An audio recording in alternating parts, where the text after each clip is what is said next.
بسم اللہ الرحمن الرحیم۔ نبوت کا 5واں سال اور رجب المرجب کا مہینہ تھا۔ مشرکین مکہ کی سختیاں اپنی انتہا کو پہنچی ہوئی تھیں۔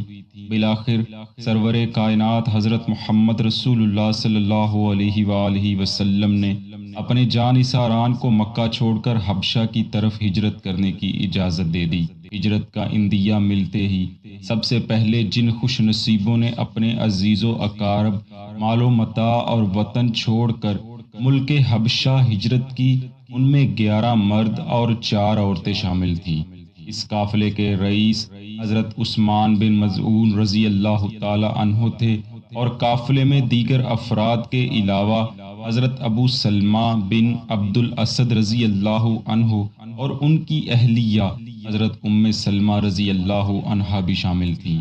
یہ وہی ام سلمہ ہیں جنہیں زمانہ آج ام المؤمنین حضرت ام سلمہ رضی اللہ تعالی عنہا کے نام سے جانتا ہے۔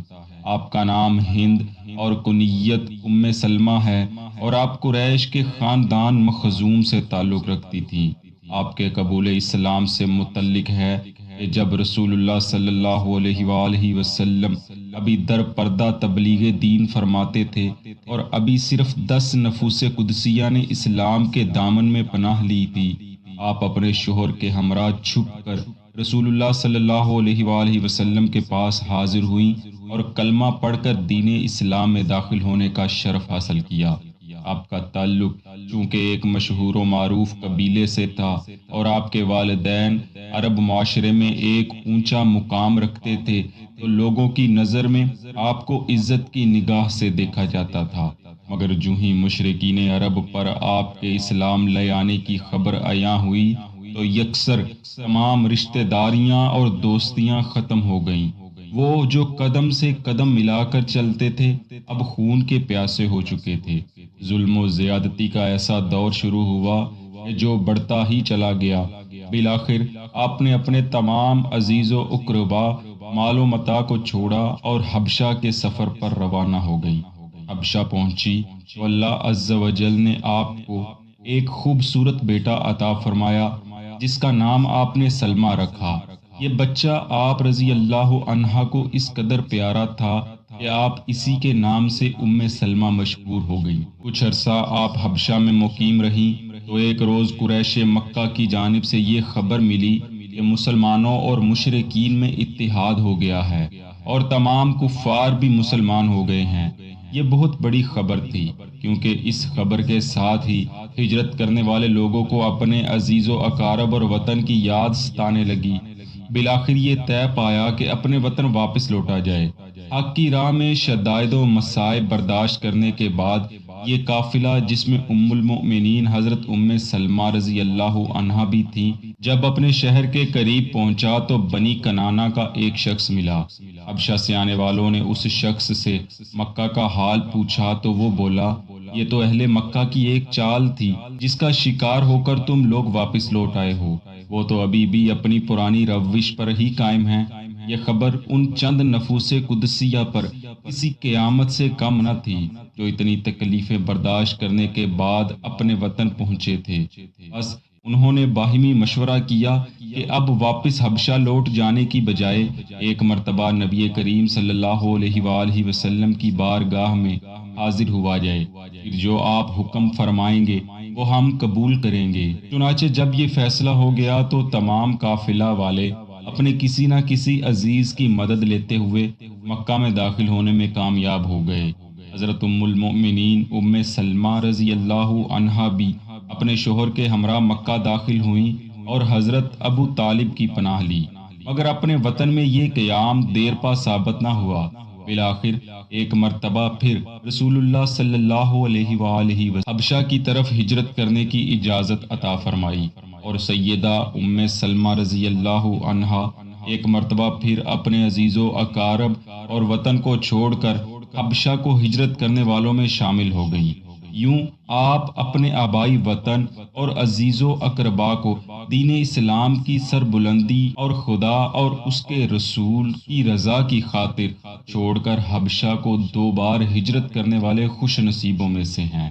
مہاجرین کا گروہ جو حبشہ میں قیام پذیر تھا، ان میں ایک اہم نام حضرت جعفر طیار رضی اللہ تعالی عنہ کا تھا۔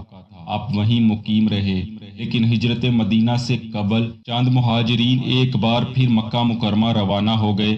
انہی میں حضرت ام سلمہ رضی اللہ عنہا بھی تھی۔ کفار مکہ اپنی ضد، ہٹ درمی اور تعصب کی روش بدستور قائم کیے ہوئے تھے، خاص طور پر ان لوگوں پر جو حبشہ سے ہجرت کر کے واپس لوٹے تھے۔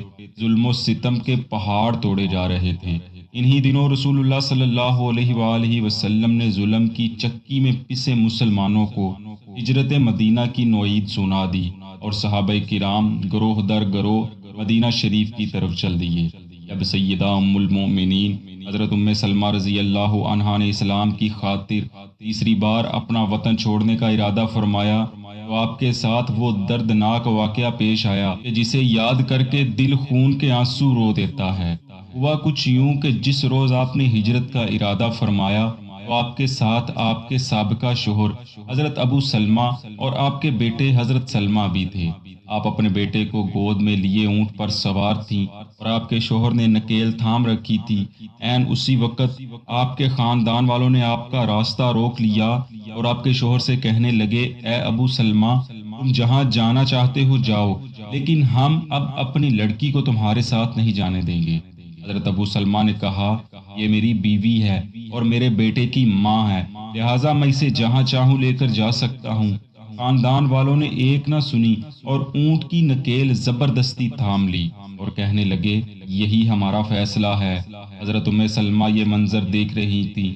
وہ جانتی تھی کہ ان کا شوہر اس قدر دلیر اور جرت مند ہے کہ وہ اکیلا ہی ان سے لڑ پڑے، لیکن یہاں ابھی مسلمانوں کو شدید رد عمل کی اجازت نہیں تھی۔ بس حضرت ابو سلمہ خون کے گھونٹ پی کر رہ گئے اور فی الحال لڑائی نہ کرنے میں ہی مصلحت سمجھی اور اپنی بیوی اور بیٹے کو چھوڑ کر مدینہ روانہ ہو گئے۔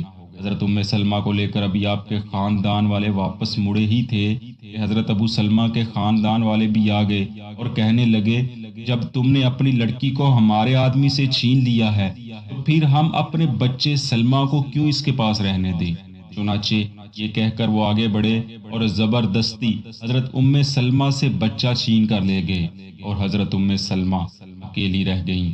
شوہر بھی چھن گیا، بیٹا بھی پاس نہ رہا، لیکن قربان جائیں، کیا مجال کہ آپ کے پائے استقلال پر ذرا سی بھی لغزش آئی ہو۔ آپ نے ان اعصاب شکن لمحات میں بھی وہ داستان عزم و ہمت قائم کی اور اس دیدہ دلیری سے اسلام پر قائم رہیں کہ شاید ہی اس کی مثال کہیں ملتی ہو۔ بے شک یہ اللہ عز و جل کے فضل ہی کے باعث تھا۔ آپ کے بقیہ حالات ہم اپنی آئندہ ویڈیو میں بیان کریں گے۔ دعا ہے اللہ رب العالمین ہماری اس کاوش کو اپنی بارگاہ میں قبول فرمائے، آمین۔